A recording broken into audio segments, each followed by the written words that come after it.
And we'd like to do our land acknowledgement.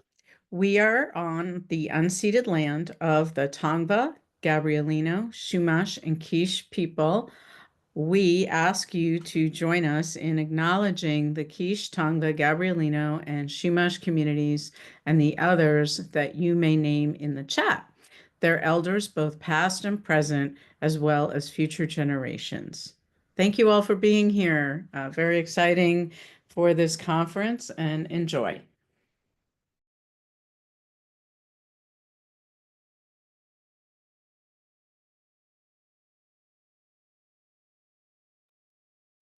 I am thrilled to introduce our special keynote speaker. Mr. Tim Smith is an Eisner-nominated author, high school social studies teacher in a suburb in Pennsylvania, Master of Science reading specialist who travels the country giving professional development to educators on the power of teaching with comics. Such a perfect alignment with the conference theme. Mr. Smith was also part of a global online comics in education program through the U.S. State Department. He has been published by many outlets, such as PBS, Macmillan, Scholastic, and others. He shares many resources on his website, so please check it out, teachingwithcomics.com. Mr. Smith, the floor is yours. Thank you so much. This is, like you said, completely my wheelhouse, so I appreciate you giving me the opportunity to share what I do. So let me share my screen here. And we will jump right in. Everybody see that okay? All right. So for one thing, thank you to, I mean, this is, as being part of conferences, I know how much work it is to put all this behind and put all this up. So for the entire team who's behind all this, I mean, this is just an amazing program. Honored to be a part of it. And of course, as you guys all mentioned, all the presenters, all the people that are here during the day. For some of you, it's early. For me, it's around lunchtime. The sun just came out. It's been raining for multiple days, although of course we all need the rain. But really, for the people, the educators, either present or future, who are giving up their time today to learn and collaborate, and it's a really powerful experience, and I'm forever grateful that we have these online tools that we're able to do these things. So thank you so much.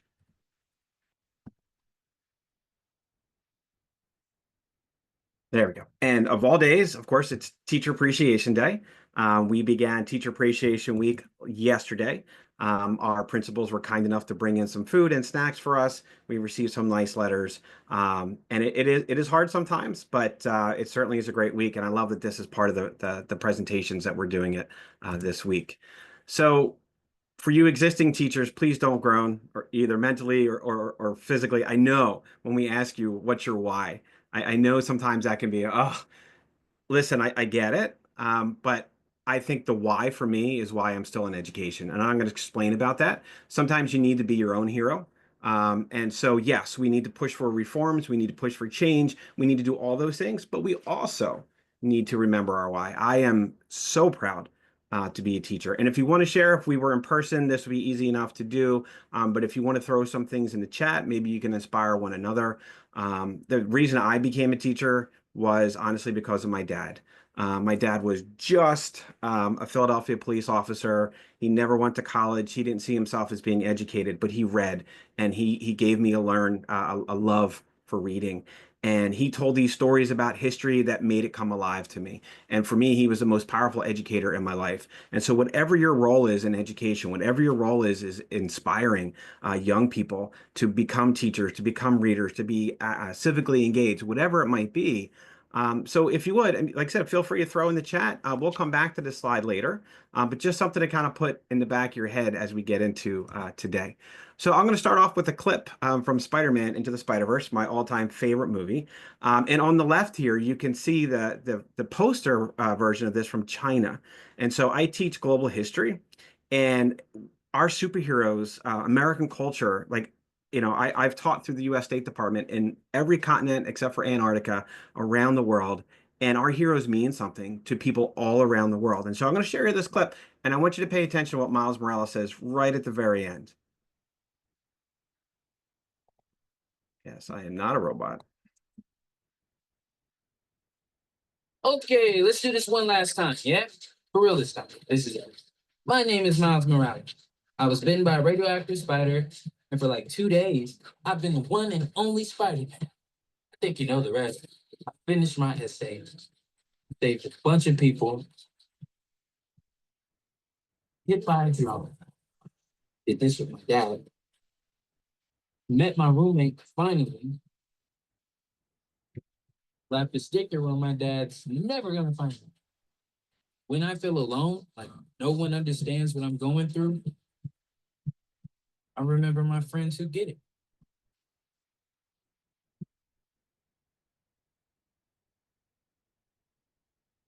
I never thought I'd be able to do any of this stuff, but I can. Anyone can wear the mask. You could wear the mask. You didn't know that before. I hope you do now.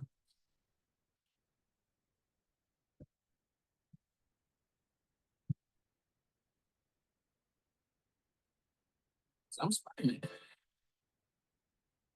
I'm not the only one. Not by a long shot.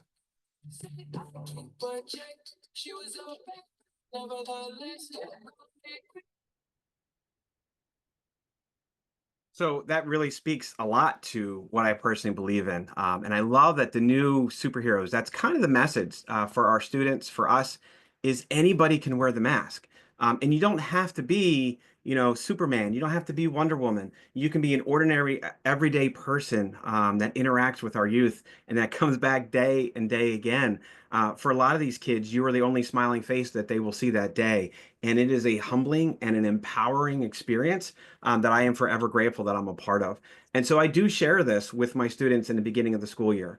I'll show you images of my classroom. My wife calls it the hangout, the clubhouse. It looks like Marvel and DC, it's everywhere. But I want my kids to be seen in my classroom, no matter what their walk of life is. And so we talk a lot about, in 10th grade, sometimes, oh, it's not cool to, the kids are fantastically engaged when we start this school year with this kind of a message. So where I started with all this was years ago when Miles Morales first came out. So Brian Bendis, who is the creator of Miles Morales, has two biracial daughters, and he saw in comics that there wasn't a biracial hero, and so he created Miles Morales, who's half black, half Puerto Rican. And I wish I could go back and talk to myself as a younger teacher. I was brought up in and as a new teacher with the don't let them see you smile until Christmas, right? Like that's what we were taught. You need to put that line in between you and the kids, and you're there to teach and they're there to learn and all those things. And I never brought in the two loves of my life, hip hop and comic books. And these two things go very, very well together. And then when Miles Morales came out, I decided I really wanted to talk to the kids about it. And I said, hey, I read this new comic. Did you guys hear about this? And I had this young 11th grade African-American boy, young man, who was super quiet. He's introverted like me. And he came up to me after class. First time. He wanted to talk about Miles Morales. He was more impressed that Spider-Man looked like him than the president of the United States. It meant more to him in his heart. And I said, wow, okay, so we're on to something here. And so if you need someone to give you permission, I'm giving you permission. Whatever your passion might be, it might not be hip hop, it might not be comics, whatever it might be, to bring that into your classroom. I wish I had done this from day one. And so, I'm very much an introvert. I guess it makes it a little bit easier that we're virtual. I'm always a flight risk before my presentations.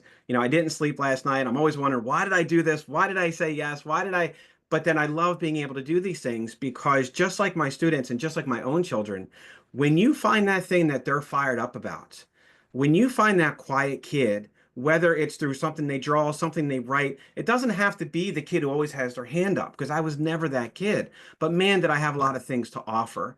And so a lot of times it's just about finding that thing. And yes, truth be told, I do have that shirt and I do wear that shirt. And it makes actually opening conversations with people a lot easier for me because automatically, hey, that's what I can talk about.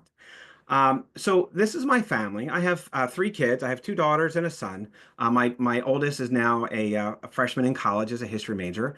My youngest, it's her birthday today, so we'll be going out with her tonight. And my son Liam, who's in the middle. And so he is now in school for graphic design as a junior in high school. And so we are all very much introverted. And so these were the shirts that we wore when we were invited to go out to San Diego Comic-Con, which, if you don't know, is the Nerd Super Bowl. My book, Teaching with Comics and Graphic Novels, was nominated for an Eisner Award. Again, if you don't know, it's kind of like the Oscars for comic books.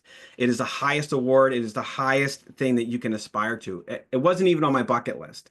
And so we are invited to go out, and my kids wanted to present with me. My poor, shy, introverted kids wanted to present with me. And so we presented as a family. It was the most amazing experience that I've ever had. And so they were there with me at the Eisner Awards. I was asked to do a book signing at the Comic-Con Museum, and now I've done multiple book signings. And as an introvert, that is terrifying. Meet a new person every 30 seconds, every minute. It's like parent conferences or back to school night. It is a terrifying experience for me, but I'm always glad to do it and meet the new people. And if you know who Raina Telgemeier is, she is just the savior of comics and graphic novels and the books that she has written. And she invited us out to a party of graphic novelists and comic artists and writers and things. And for the first time, I really felt like I belonged. These are the things that I never would have done if I hadn't shared my journey on social media and things that I'll talk about. So I want to talk about, yes, empowering your students, but I also want to talk about empowering you, because we want your voice. We want you to share your voice in education. So the people I've gotten to know over the years, and I always show this Run DMC slide in the beginning of the year, and I'm always disappointed because my kids are like, who? I'm like, Run DMC, man. So it's hip hop and comics. But Darryl McDaniels, who wrote this book, 10 Ways Not to Commit Suicide, I've gotten to know him really well over the years. He now makes his own comics. Darryl makes comics. He also makes his own cookies. Darryl makes cookies. It all goes into DMC. But one of my heroes, and so I had the chance to meet him multiple times, and he was talking to me about, because it came up about being an introvert. And here's a guy, wins Grammys and goes out on stage with Aerosmith and Run DMC and all these things. And he went to a private school. He was a fantastically intelligent student, straight A's, and he's an introvert. And so he described going out on stage as he put on his Iron Man costume. He suited up. It wasn't him, and that's what allowed him to do that. And so for Darryl McDaniels to overcome being an introvert, right? I don't let it get in my way, but I'm also very conscious that there's other introverts in my classroom as well. And so I always put Laurie Halse Anderson's, I put this slide in here on purpose because I always forget.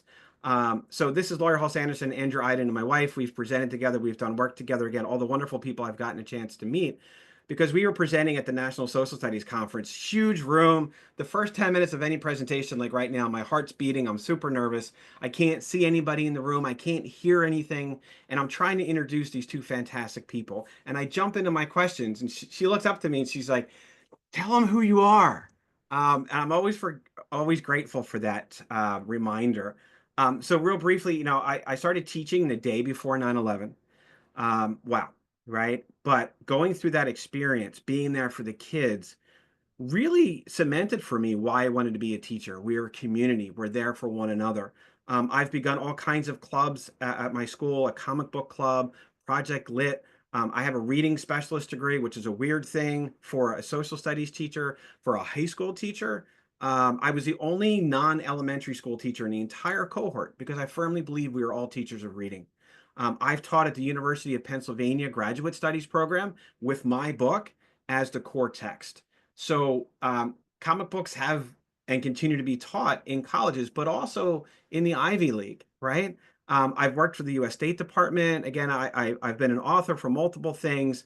And I want to share with you how maybe you can be an author and share your own journey as well. So it's not about me showing off, but I want to share the things that I've done simply because I made the decision to share my journey on social media.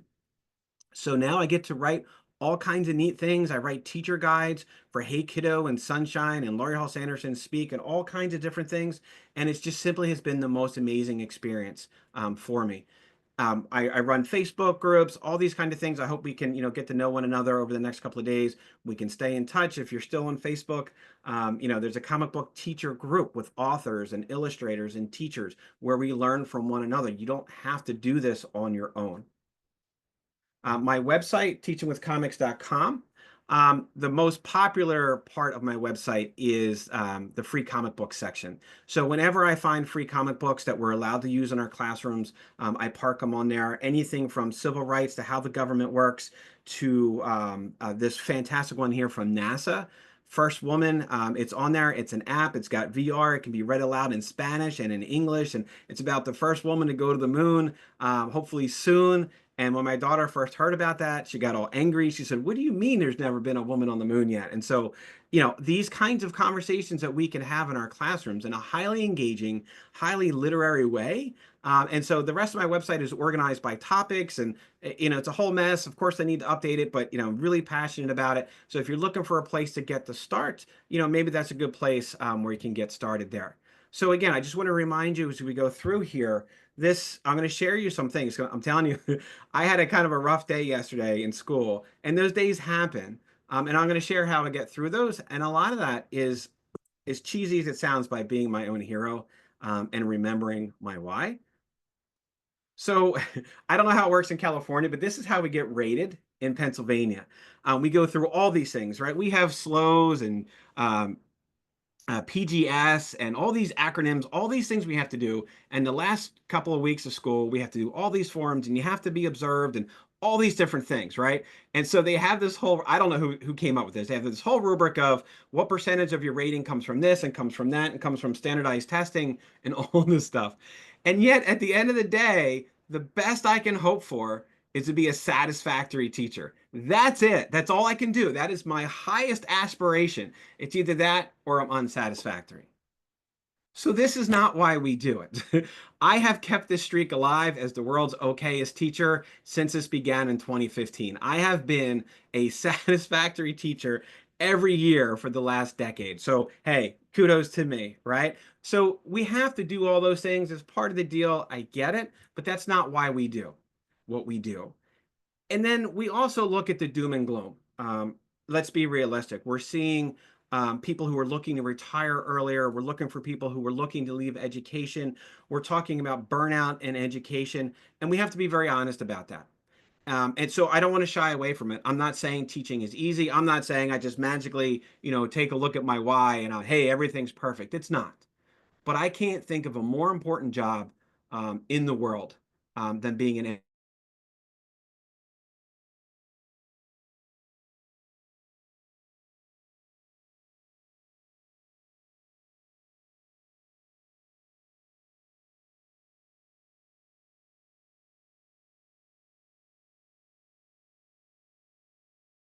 reasons. But it is so very important. Sorry, all right, tech. So it's so very important with all that to kind of inspire the next generation of teachers. And I firmly believe that despite all these things, these are the things that we need to do. And so I kind of want to share some of that. So it very much is, it's a lot, right? What we do is very much a lot. We teach everything and social skills and behaviors and all the things that are being put on our shoulders. I mean, we even have to pay to wear jeans on Friday, right? Like all the things that we have to do and they're put on our shoulders. But again, it is so very important. In this slide that I share with my students when we talk about the Jewish Holocaust, when we talk about genocides that are still going on in the world, and we talk about the importance of education, the man with the funny mustache doesn't scare me. Hitler doesn't scare me. It's the learned people in Germany who went along with him, the teachers, the doctors, the lawyers, the politicians. And so we can't just rely on AI. We can't just rely on STEM and math. It's all these things together that make up education. But at the end of the day, the most important thing is our role in education is to not allow these things to happen, to be a human being, to make those connections with our kids. And so as an example, Champions number 24, written by Jim Zub, a school shooting happens in Miles Morales' high school. And he's not there on the day of the shooting, and so he's not able to stop it. I share this comic with my students because this is their reality. My 10th graders, they've been doing this every year. And sometimes we forget to explain why. Sometimes we forget that it has an impact on our kids. And so they read this comic with me. We talk about, like, we've seen some things, so much so that it's reflected in our comic books even. And so in this one panel here, where you see the one young lady say, it's not real, it's just a test. And the other girl says, I know I can't help it. So even with just the test, it is super stressful, and we can't forget that. And yet we're there with our kids. We call them our kids. We're there to protect them. We're there to be as a community. And I also want to point out too the importance of comics in that if you read prose, studies have been done that unless otherwise described, people tend to view a white character. But in comics, we can have a crowd of people in wheelchairs who wear hijabs, who are men and women and all the different things that we can't do in traditional writing because it would take up the whole book. But in comics, in one piece, in one panel, we have students who can feel included because they literally see themselves in the books that we're reading. So, I like to joke around a little bit, but, particularly as a social studies teacher, it's been rough in our classrooms and trying to tackle important topics and trying to be fair and equal, but at the same time, tackling hard topics and not shying away from these things. And so this is the reality of where we are. So again, we need your voice. Have a student teacher. One of my student teachers was my son's social studies teacher. You have an impact that way. Somebody did it for me. We need to do it for somebody else. Reach out to a local college. Go and talk to education majors, potential education majors. Go to career days at high schools. Share your journey and why education is so important to you. There's ways to share students' voice as well, not just ours. But we have a classroom blog. We share things on a Padlet. We created fairy tales, modern fairy tales in our classroom. I'll talk more about that later. And then we opened it up to voting for around the world. And so we had the Secretary of Education for Pennsylvania voted. PBS is always looking for teachers to share their voice and also students to share their voice. Go to a conference, put it in. You never know. As an introvert, I put in for the first time years ago for a Comic-Con. I was like, they'll never accept me, but hey, I tried. And then they accepted me. And then I had to present. And then all of a sudden, like I learned that people care. People really care about what we do in our classrooms. Have a business card. It sounds weird, I know, for some teachers sometimes to think about that. But when you go to a bookstore, when you go to a conference, these people want to talk to you, and have on your business card what you can do for them. Maybe you can get some free books. Maybe you can review books, whatever it might be.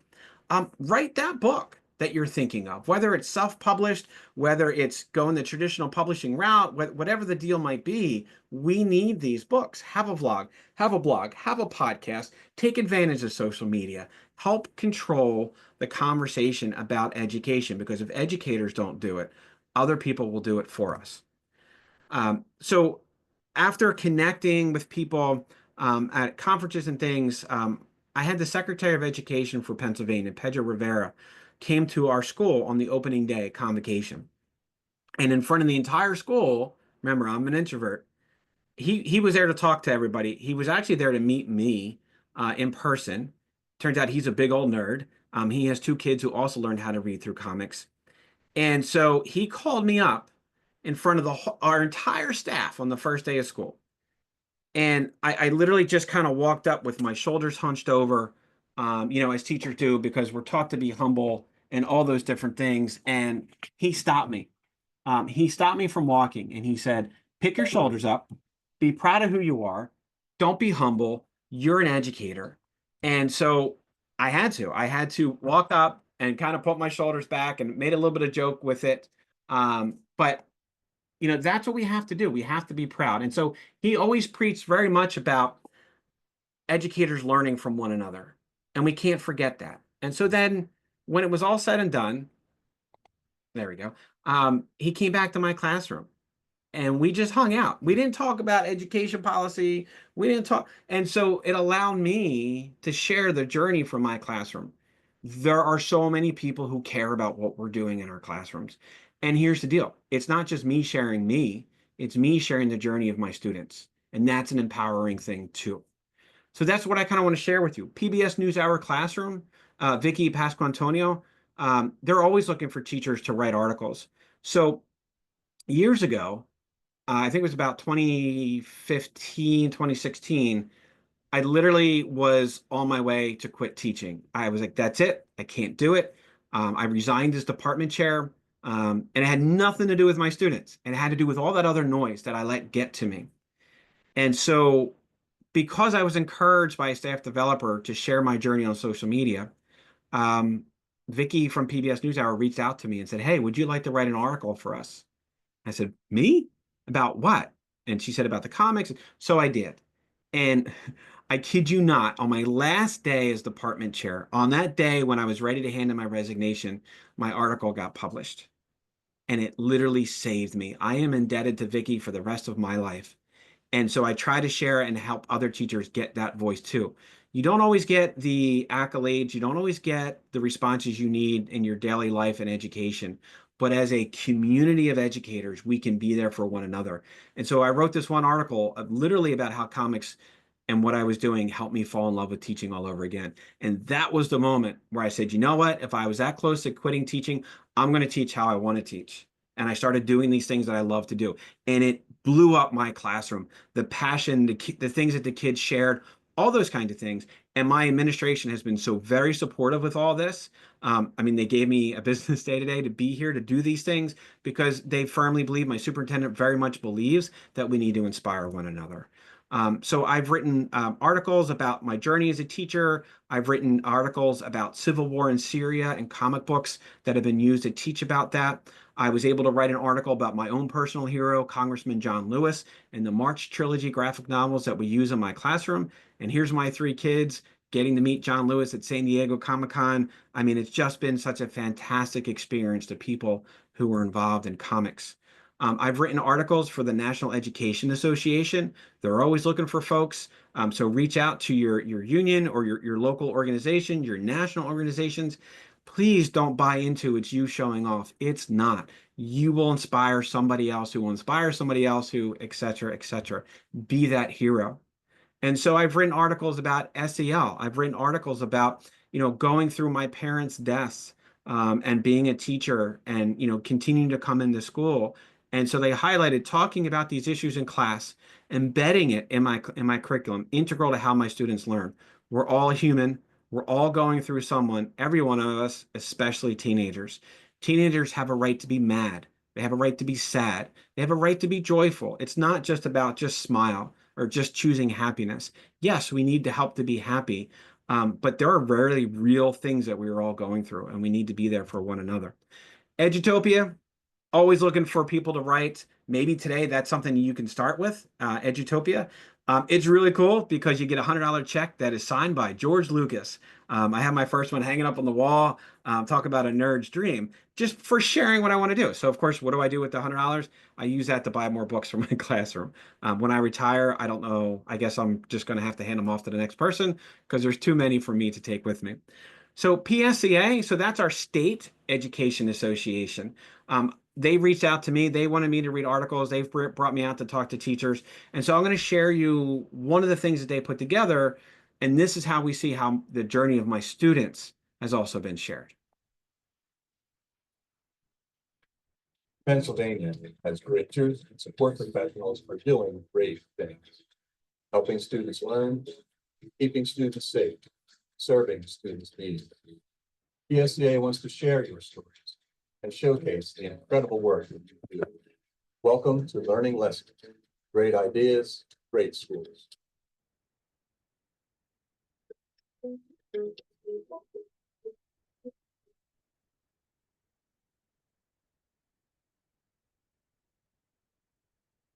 I decided to start using comic books in my classroom because I realized it really resonated with my students. One student, through Miles Morales, who's an African-American Spider-Man now, saw himself in a superhero. And so I was able to connect with that student. He wasn't impressed that we had an African-American president, but that Spider-Man was Black.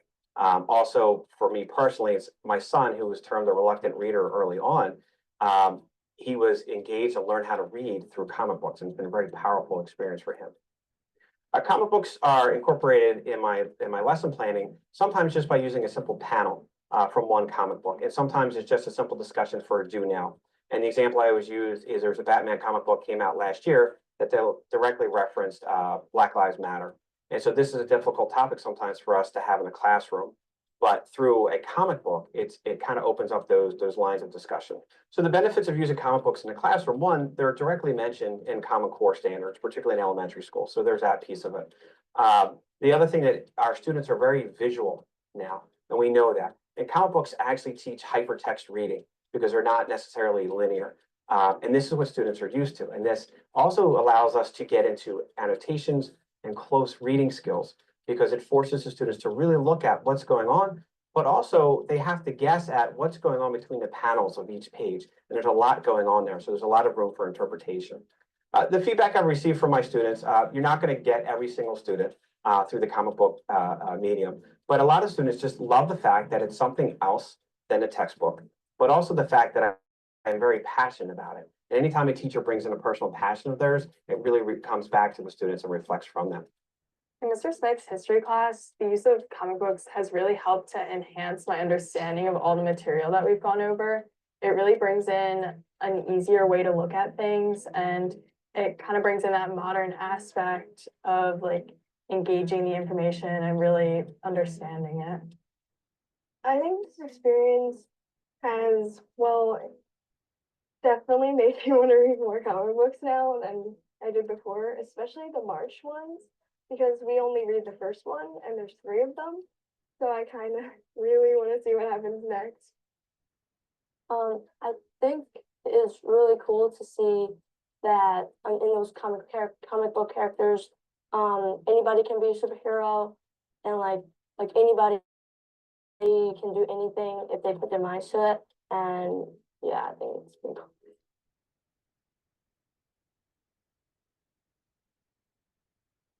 So my advice to people who want to get started with using comic books in the classroom, one, go to historycomics.net. That's a website that I put out there because I'm really passionate about sharing my lesson plans, the ideas that we do. Feel free to reach out to me to connect, but also really just go to your local comic book store and say, hey, I'm interested in this sort of a topic. Do you have anything on that? And I guarantee you, whether it's math, health class, biology, astronomy, history, they'll have a title that you can read in your classroom. Yeah, so I would just like to add for educators who are looking to do this is not what I do every day. I'm a really, really challenging teacher. My students do a lot of writing in my classroom. And what comic books allow us to do is just one other vehicle, and it never replaces the text. Where we might use a comic to make the Communist Manifesto to build background information, we still then go and read the Communist Manifesto because it's important we read the traditional text as well.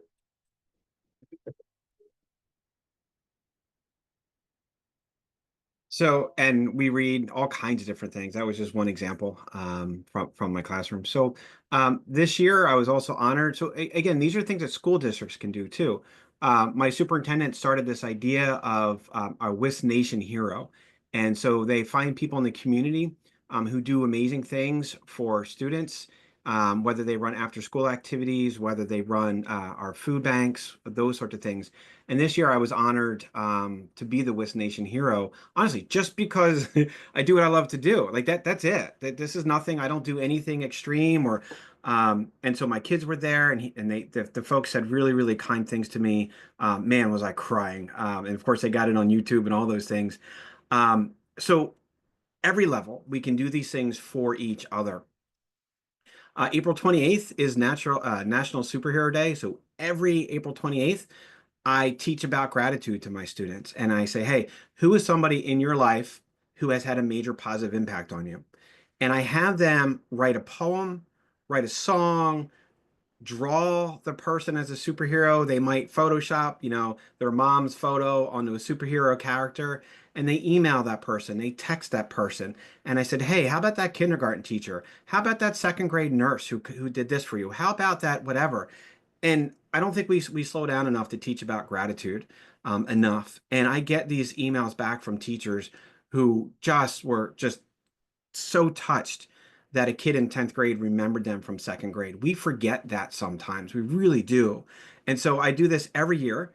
And then I also, this is just, I'm not going to read the whole thing. And I edit it out. I send this giant email to my whole staff every April 28th, just as a reminder of who we are as educators.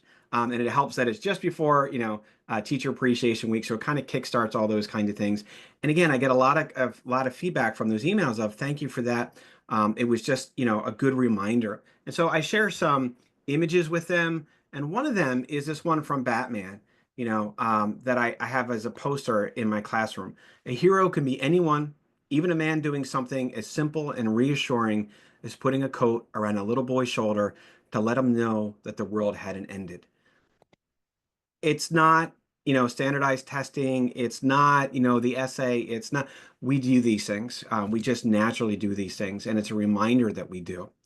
On my email, my signature is, you can't save the world alone. And that has always been a message for me that I share with my students, with my staff. And then, so this Swiss Nation Difference Makers as well. So another teacher in our high school started this. We ask every senior to nominate someone in their life who has had the major impact on them. And they have an essay written about them. We videotape them and we put them out on social media. Those people get to sit at a special place at the graduation ceremony. And I've been nominated multiple times. This is one picture with Jay here, Dr. Jay, as I call him. And I had a couple letters this year as well. Then on Friday, I went to Westchester University. They had a Comic-Con, and I ran into Nate here, this young man in the green shirt. So last I had him was 7 years ago. And he literally just screamed out. He was so excited to see me. He took me around the Comic-Con, introduced me to everybody, to his professors. It was like the most amazing reminder of the long-term impact that we have on these kids. One of the letters that was written for me this year, I won't read the whole thing, but she says, during my freshman year, I had Mr. Smythe for study hall. This time was one of the hardest for me due to family issues. I never wanted to go to class and would constantly leave to go to different lunches rather than be in study hall. Every time I did that, I got in trouble, but rather than holding me responsible with a write-up every time, he actually took the time to talk to me about what was going on. This helped me more than I think he knows even to this day, and he never fully held my past actions against me. I love study hall duty. I see it as an opportunity to touch on 30 kids that I'll never have in my classroom. And I take advantage of that. I don't just sit there on my phone or grade papers, although sometimes I do. And you never know. You never know the impact. And I know how much this young woman has been through. And so as she graduates from high school, she wrote this letter about me. I had another one just this year who wrote this letter for me. And he said, I want to say thank you from the bottom of my heart for all the times you talked to me for when I was fooling around. He was a knucklehead like I was in high school, and you corrected me. It helped me a lot throughout my senior year. Also, don't take it in a bad way, but your nerdiness really changed me because no matter what people said you were, you always were you. You made me realize, so what? People think you're weird, you're you, and that's all that matters. It helped get me out of my comfort zone and talk and make new friends. You also did teach to keep going no matter what hard things are going on in your life. You showed up as much as you could. Like when your mother passed, it hurt me because I look up to you, and seeing you hurt, I'm gonna cry here, really hurt me because no matter what, you would push your hardest to come in and teach. Yes, there were some days, but I knew how you were. Every day when you weren't there, I would worry about you, but you would always walk in with a smile. You've made such a huge difference in my life, and I can't express how grateful I am for having you as a friend and a teacher. So this was a kid who was kind of lost. And I took the time again to separate academics from that human aspect. So for you, those of you who are watching, who are going to be future educators, this is my why. This is what gets me through any of the possible hard days. And yes, I'm also Darth Vader. So for Star Wars Day, I come in dressed as Darth Vader. I'm telling you, I have really high expectations for my students. We write college level papers. We do all these things. Yes, I'm a little goofy. Yes, I'm a little different. Yes, I do all those things, but it doesn't mean that I don't have high expectations for my kids, because I most certainly do. And then I'm going to share you a clip of my classroom. Literally what I want my kids is for them to see themselves when they walk in my room, and I change out the book displays all the time. Hey, Teacher Land. Just wanted to share my classroom a little bit. Still a little messy, but we're getting there.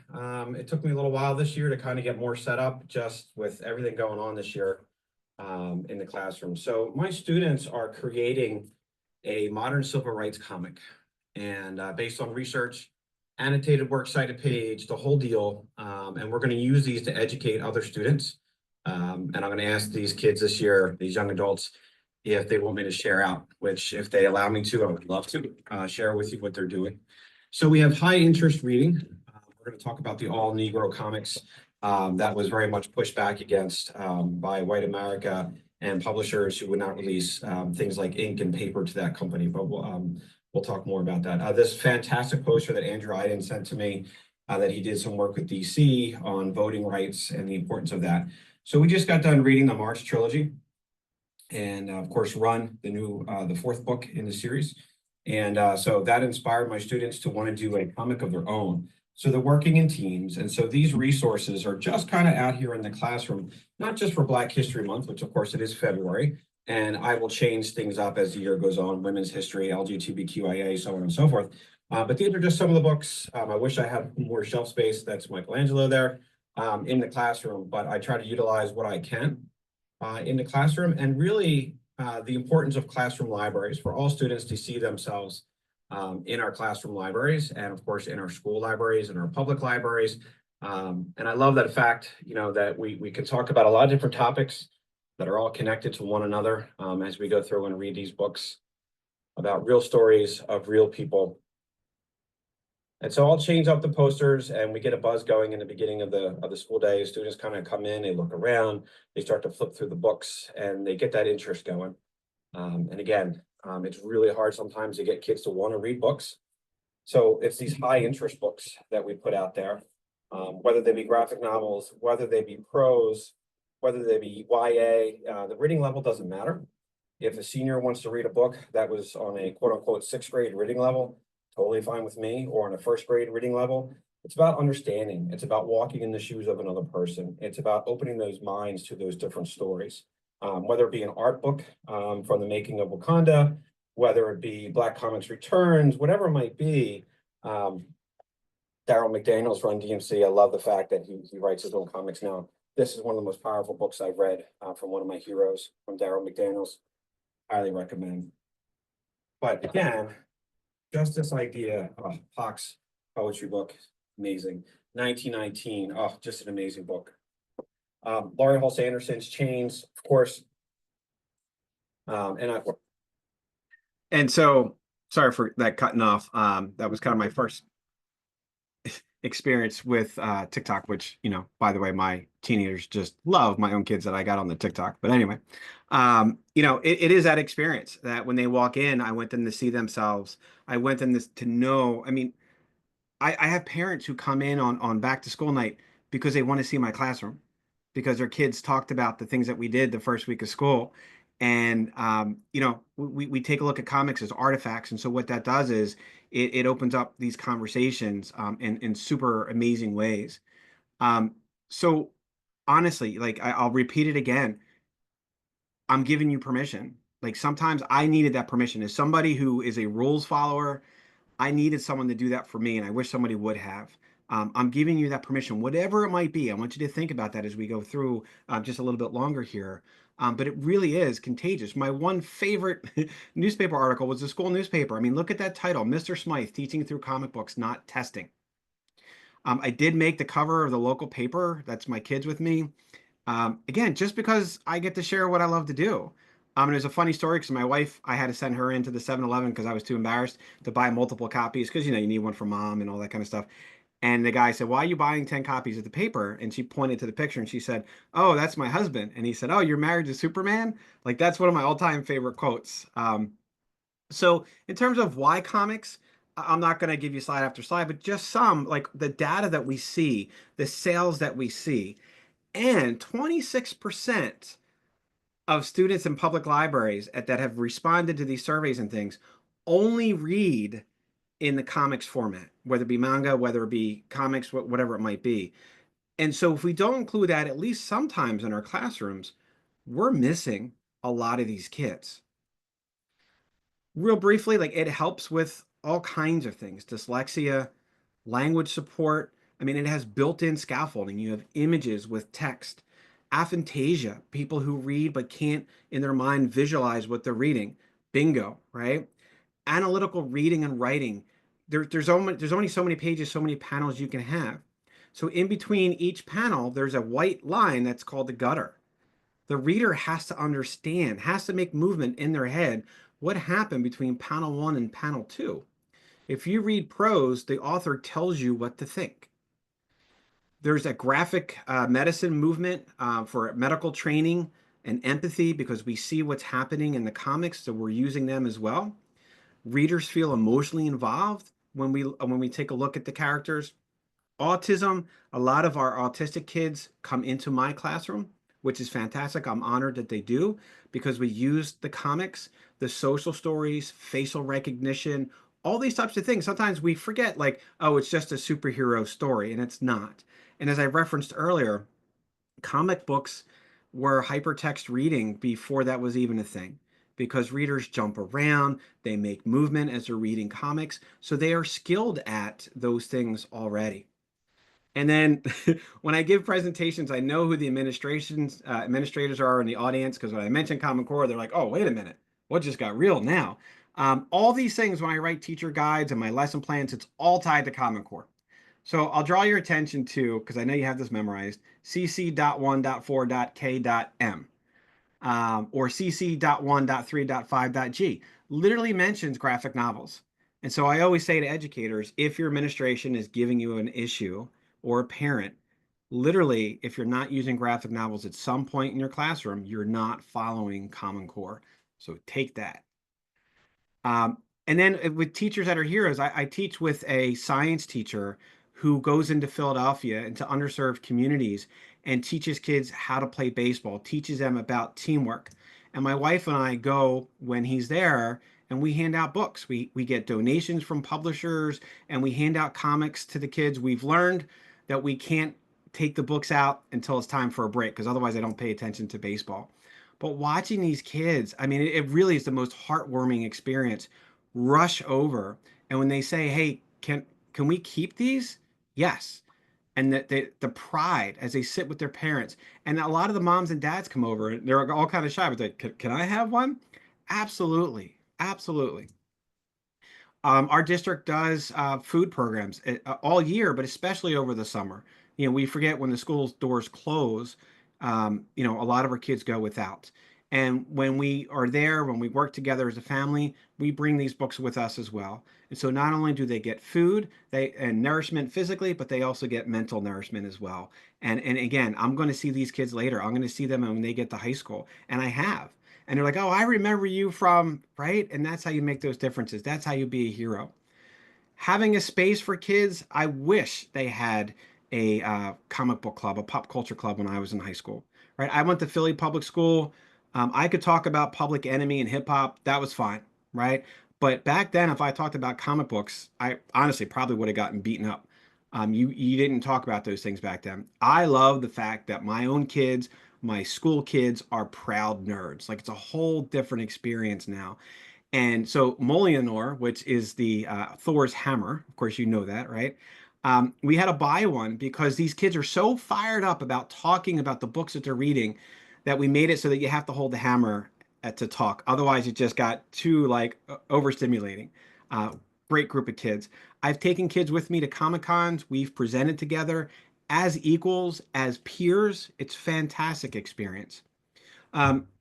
We use this Medaya Mom comic, which is free and online from ABC News and Marvel Comics.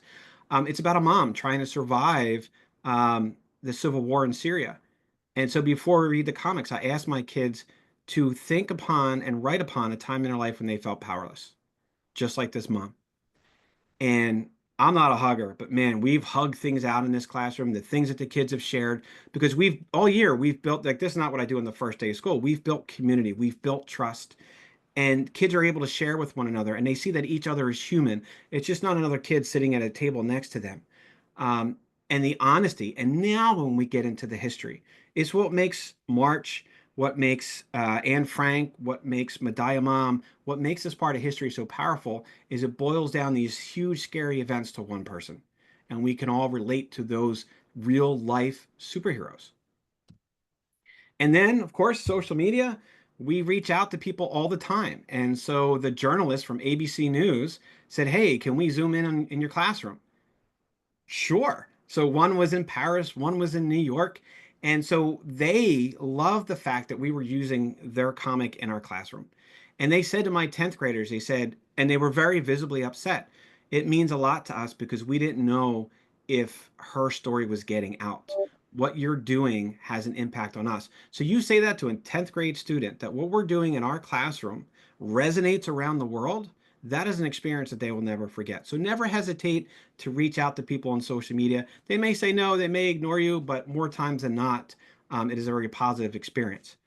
So I will get to the source of my superpowers, which is I have multiples of these. The best advice I ever got from an administrator when I first started was to have a good news binder. And so in these binders, I print out emails, I have cards, I have all these things that I've gotten over the years. And honestly, when we have those failures, whether it's a kid who drops out of school despite your best efforts, whether it's a kid who fails your class despite your best efforts, whether it's a lesson that just sucked and just didn't work, because it happens even after 20 some years as being a teacher, and that's okay. When I doubt myself, I go back to this, and it's my own personal, method of reinvigorating myself. And so, if you'll indulge me, I'll read through a few of those. One I got from an AP student this year. She said, "I wanted to thank you again for choosing me for the Wisp Proud raffle. That's our PBIS thing when we give raffles to kids who are doing good things. I really appreciate it, and it made my day. I was also touched by what you said on Constitution Day about how students have the power to change things that we do not think are fair in school or any place. It really opened my eyes." And another teacher also recommended the same thing. So she joined the PAC. She volunteered, this shy, introverted girl, the principal advisory committee, because she wanted the principal to hear her voice. I have students show up to the school board meetings. Sometimes I could be a little bit of a pain in the neck because, oh, here comes some of nice kids again. But they've always been really well received. And I tell the kids, principals and school board members will listen to kids more than they will to teachers. You want to make change, you got to be your own hero. I have learned a lot in your class, and not just about history, but about life. You really opened my eyes to see the world in a new perspective. I'm going to miss your corny jokes and puns. Dad jokes are my thing. I was excited to come to your class every day and wonder how you were going to connect the comic book to the curriculum. I want to thank you for being tough because I know that you know how much potential we have. I really do appreciate having a teacher that knows education is more important than just a textbook. Maya Angelou said, "I think a hero is really any person intent on making this a better place for all people. And I think that you are a huge hero for education kids in creative ways. Being an Arab, I really appreciate your effort into raising awareness of what's going on around the world." And she said to me, she was an exchange student. It was the first time she saw herself in an American classroom. So this one young lady, Crystal, who she's all of about like 4 feet tall, 70 pounds. When she got accepted to college 2 years after she was in my class, these are my favorite moments. She came running down the hallway and honestly just knocked me over with the biggest hug I've ever had in my entire life, because she wanted to share with me. And one of the things she wrote for her college essay was about our experiences together at a Comic-Con. And so she said, in spite of a phobia of public speaking, she spoke with confidence and passion, and I will carry that with me forever. I genuinely love how much I learn, not just as a student, but as a person. We learn about ourselves as students as we discuss the real world. Thank you for your support and your insane sarcasm. This is why I can't teach middle school. High school is where I'm meant to be. I wanted to let you know that our son talks about you a lot at home for good reasons, about how much you know about history and how he likes that you tie things together with everyday issues. He says you know how to push kids to be their best. P.S. When I'm all done writing my comic book, I'll give you a signed copy for free for your classroom. Not only do I enjoy your style of teaching, but I also loved your room.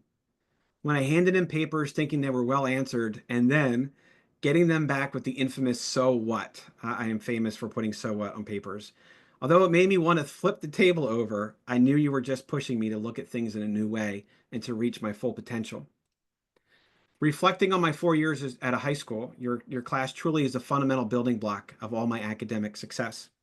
I've been accepted by Harvard. Your class was the best preparation for college level coursework I've ever experienced, and it gave me a huge boost of confidence. Thanks for boot camp for the chronic procrastinator and for making history something multi-layered and accessible. I was not the best student before. You challenged me in ways I've never been challenged before, like when we did those philosophical questions or even when we looked at history from different angles. Even though I did not get perfect scores on everything, I found I was more proud of myself than I had been in a long time. It made me realize I was capable of much more than I thought. Thank you for not giving up on me when I did. Okay, this was super gushy. Have a great summer. And so, yeah, I'm there for the students, but the students are also there for me. So this is me working at Toys R Us as Donatello, and there's my dad in his rad acid wash jeans in the early 90s. My dad died of ALS. My hero died the day before school started one year, and I was fairly young as a teacher, and I didn't take any bereavement leave. One, I wanted the distraction. I wanted to be at work. But two, I know how important the first week of school is to build those relationships.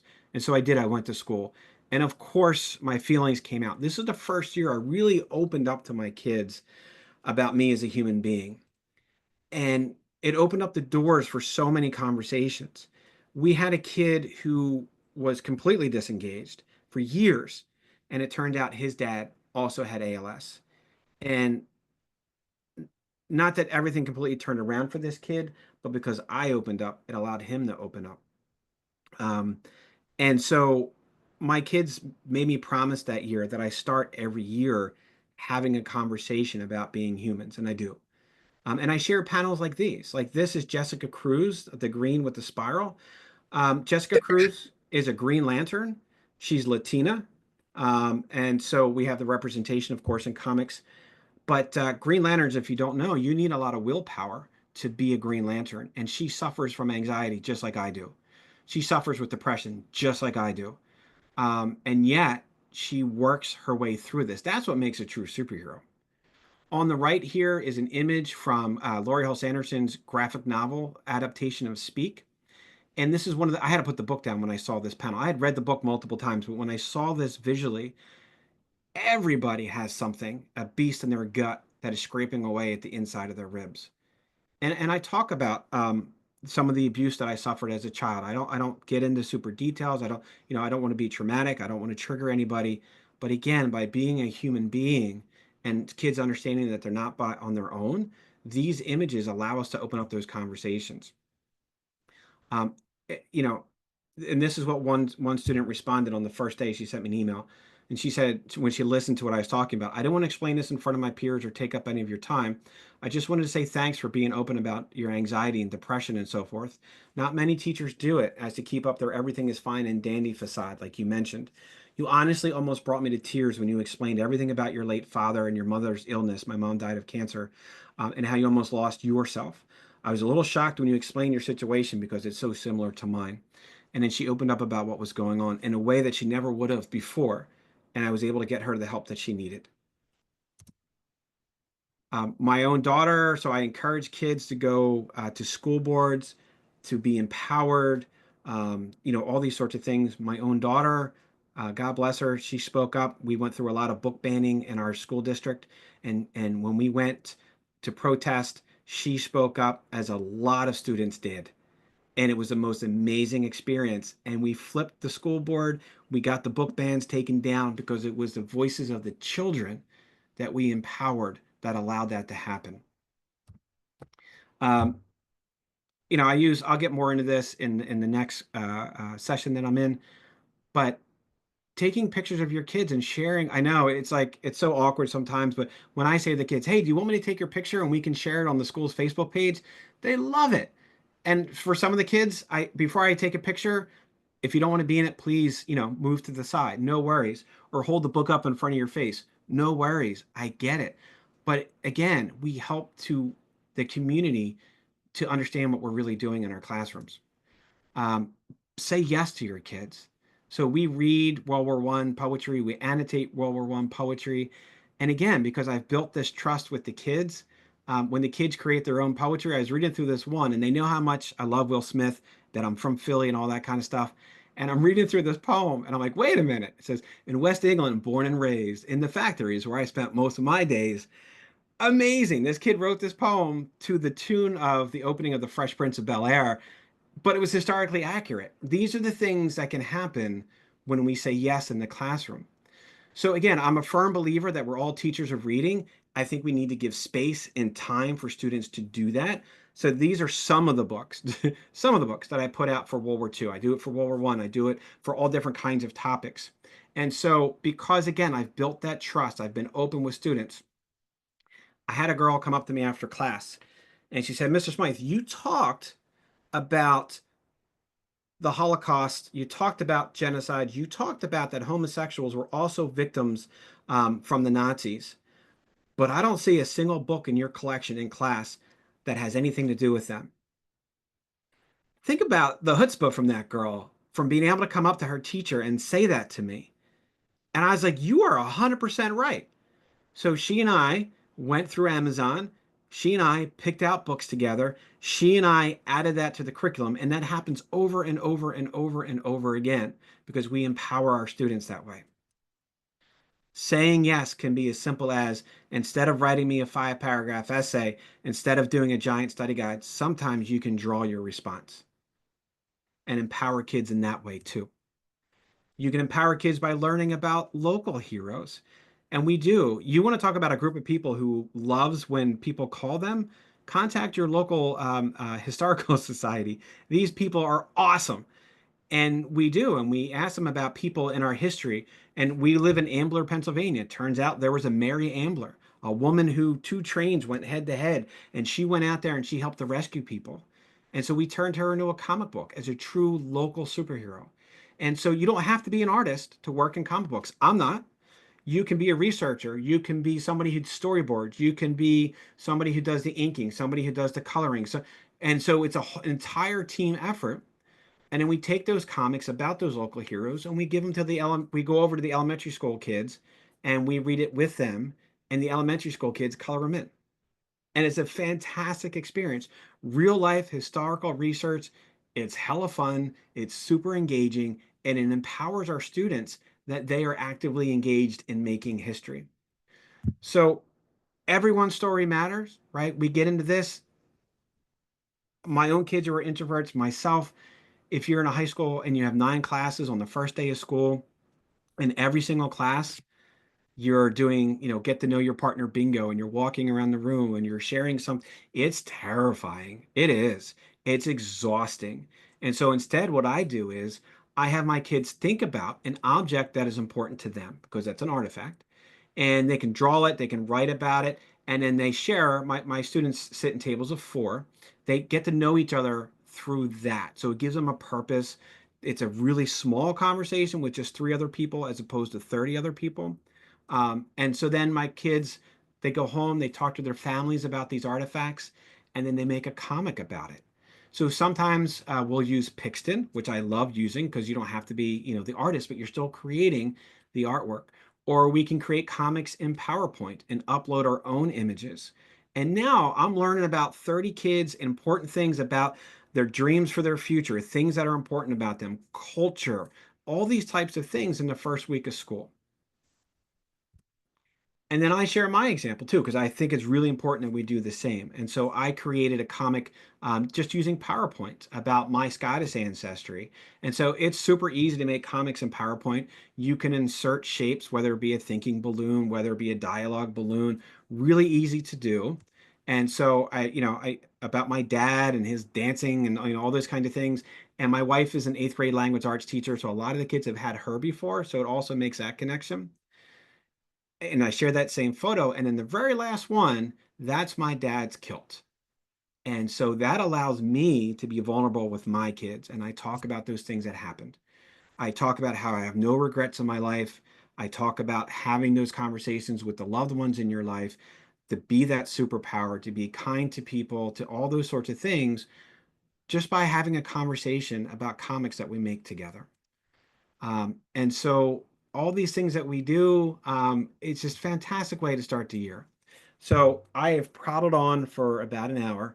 But again, I just want you to think about, because I'm sorry I haven't been able to get in the chat, but certainly if you have any questions, but I want you to think about, as we get into, we have 32 days left of school for me, not that I'm counting. I'm about 5 weeks.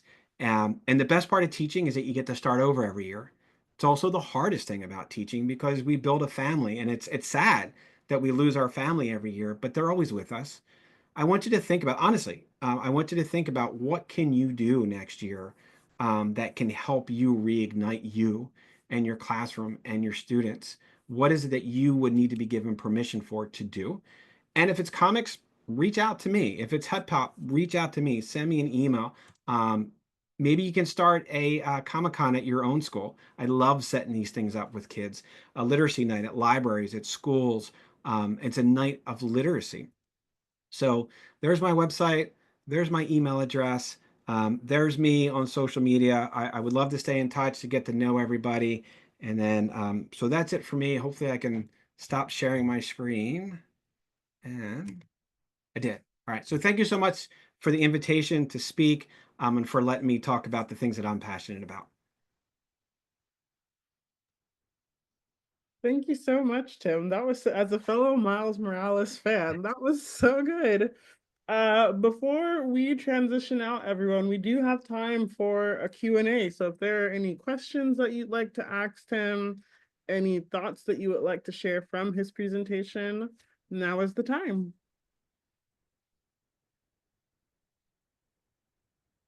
There's always a Philadelphia Eagles fan. Fly Eagles fly in the chat. It doesn't matter where you are. I've been in Disney World.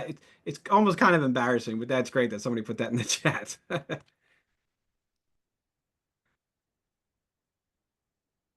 Tim, I have a question for you. Yeah.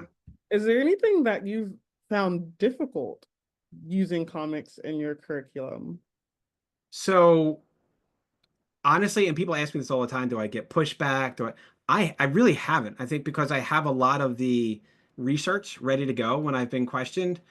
The only time, and this was a difficult thing, was an 11th grader in my academic class. We were reading the March graphic novels.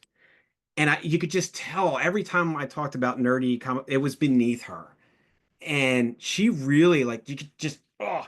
So I got this email from dad that basically questioned everything I did. Who are you as an educator? All these kind of things. Demanded to come in and meet with me. And I'm like, okay.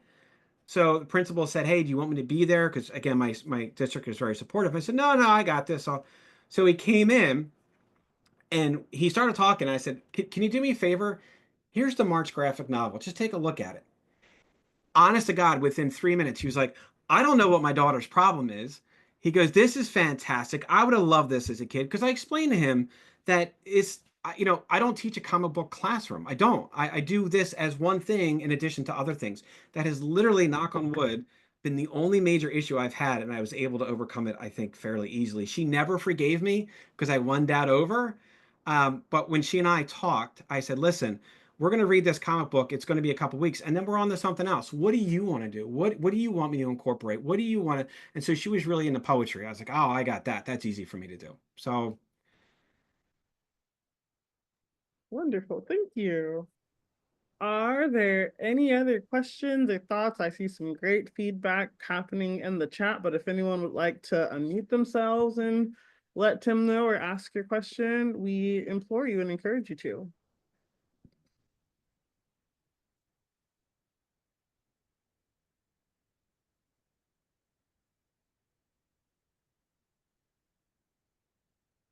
that wait time as a teacher, right? It's always the hardest thing to not It's just jump in.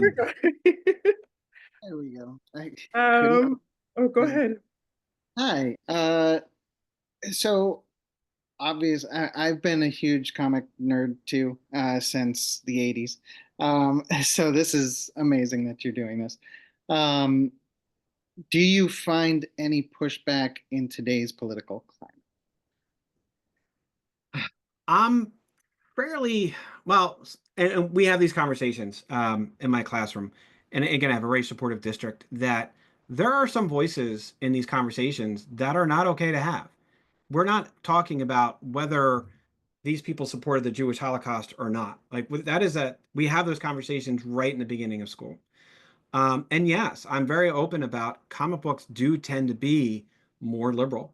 And I think when you tackle that, I think when you discuss that as a bias, whatever the source might be, I really haven't had that pushback. I don't know if I'm just lucky, but no, I haven't had really any pushback because again, the comics are just one part of what we do. and I'm able to use comics that have nothing to do with politics. When we use a panel about things that are going on today that are politically motivated, I am more than happy to have those conversations and those different viewpoints in the classroom while moderating certain times we need to have conversations about, no, this is not okay. But again, I don't open the school year that way, and I never would, nor would I encourage a brand new teacher to start off this way either. You have to, I don't do these things until later in the year, even after 20 some years. You have to build the trust. The kids have to know where you're coming from before you can jump into these things. Yeah, if you do it the first couple of days of school, I could see where that might, lead down the dark side, so to speak. No, I think by kind of doing those things and building that trust by listening to kids and those sorts of things, I found success and not had that kind of pushback. And thank you for the question.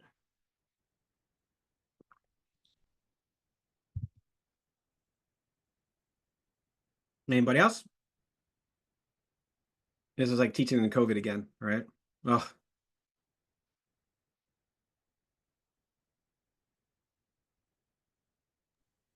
All right. So how do I get free comics? So if you go to the part of my website, it says free comics. So if you go to teachingwithcomics.com and you hit the waffle on the pull down menu, I think it might be my second or third link. There's all kinds of free stuff there. Honestly, I found a lot of success. Well, for one thing, it's too late now, but the first Saturday of May, every single year, is free comic book day. Legit, free comic book day. I wish I'd be in the next Marvel movie. But not every comic book is free, but that Saturday they have certain titles that are out there, and you can go and get a bag of comics, 5 comics, whatever it might be. And so we travel around our local area and we pick up these bags of comics, and I let them know who I am, that I teach. If you have any extras, can you please send me an email? I'll come back and pick them up. So I've got stacks of comics, and then sometimes you'll even say, hey, we'll donate a couple books to your classroom.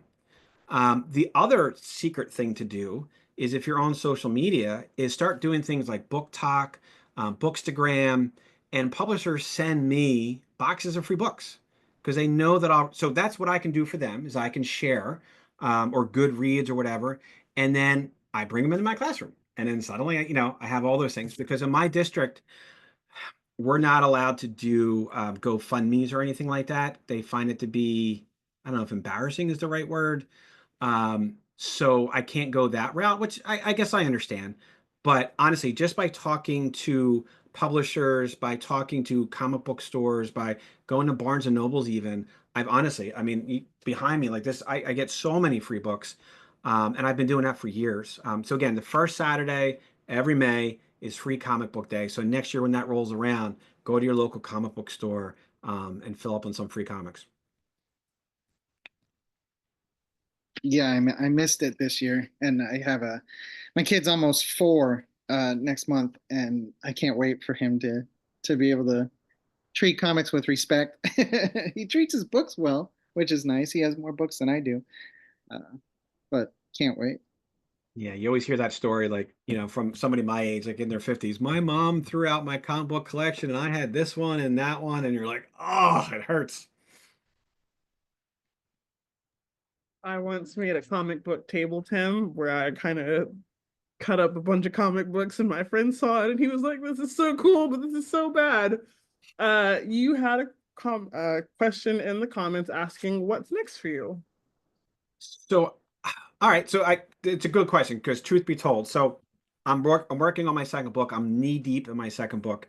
I almost hate to say this. I found that I wanted to publish a book about analytical reading and writing, a little bit of pop culture, a little bit of comics, but mostly not, because I still find there's a barrier when people see me as that comic book guy.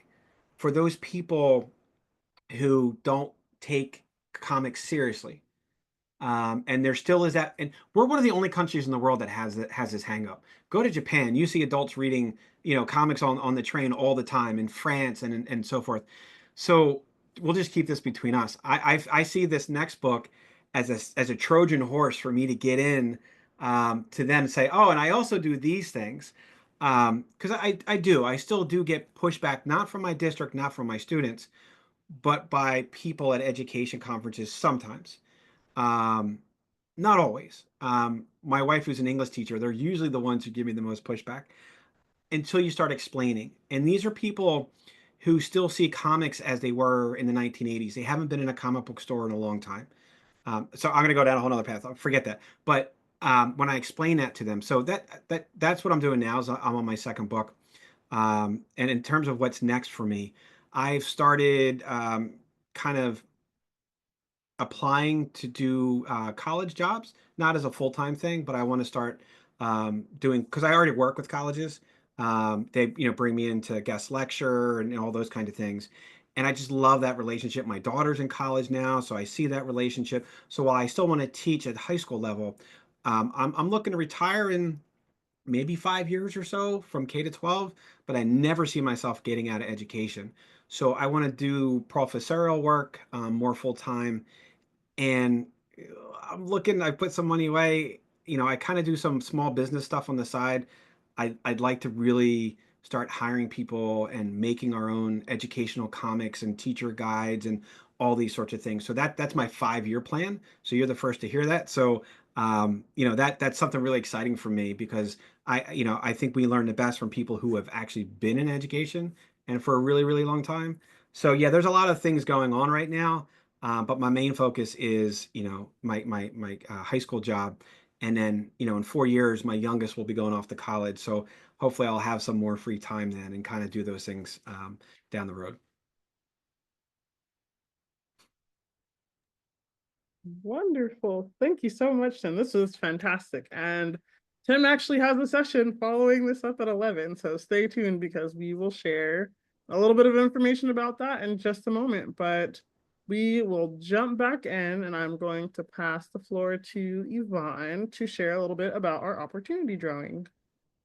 Yeah, so actually, you all will be the first one to be able to enter this opportunity drawing. So after every session in Teach for LA, you'll actually be filling out a very, very quick survey. You can see it's actually up on the screen. You can either use your phone and click on the QR code, or you can actually click on the link. I'll just throw it in the chat right now. So all you have to do is just fill out your information. Let me see if I can go through it with you all. First and last name, your email, your school or organization that you're from. You'll click on the drop-down menu, click on the session you just attended. So it's the opening session. And then you'll rate the session, add any comments or questions. And then if you're still seeing a bunch of other sessions the rest of the day, you'll just click on I will be attending more sessions, and then the survey will end and you'll actually have your entry in to our opportunity drawing. If this is your actual last session for today, just click on that and it'll just have like a very short, like 2-3 additional 2-3 questions to help us get feedback for the Teach for LA conference. And then you'll submit it. So this is something you'll be seeing after every session. And each day, basically at the end of the day, we will collect all the names and then randomly draw a few names to be able to win gift cards. So obviously, the more sessions you attend, the more likely you can win a gift card.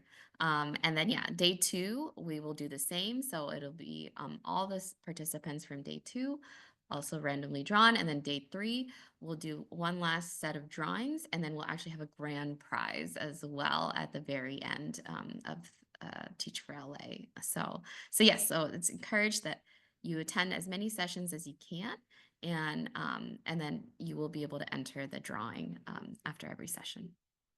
Thank you. So fill it out right now if you haven't already.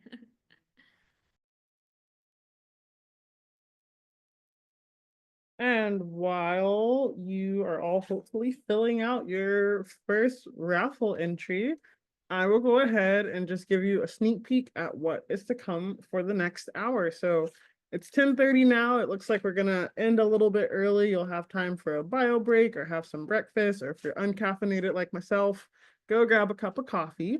And then at 11 a.m., we have 2 sessions. Tim will be hosting another session called Empowering Teaching with Comics and Graphic Novels. So round 2 of his keynote, and we encourage you all to come. And there is also a second presentation at 11, From Zero to Hero, Expanding Computer Science Participation from All. So I hope one of these 2 sessions piques your interest. We have a whole day full of sessions that I hope you will all be engaging in. We have an amazing Teach for LA landing page, and we will drop that link in the chat as well. I might be frozen. Am I frozen or is the audience frozen? We're good. Okay, fantastic.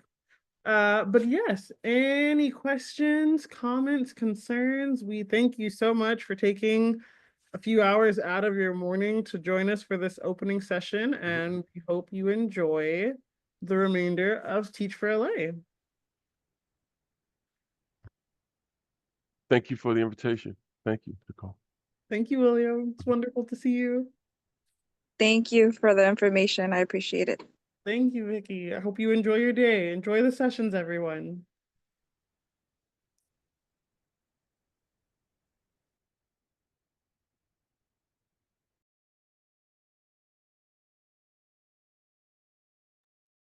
I'm happy to, in my 2 sessions, if whoever wins the raffle, to mail them a copy of my book too, if you want me to. That would be amazing. We will speak with you after the conference about that, Tim. Wonderful. I'm going to go ahead and stop.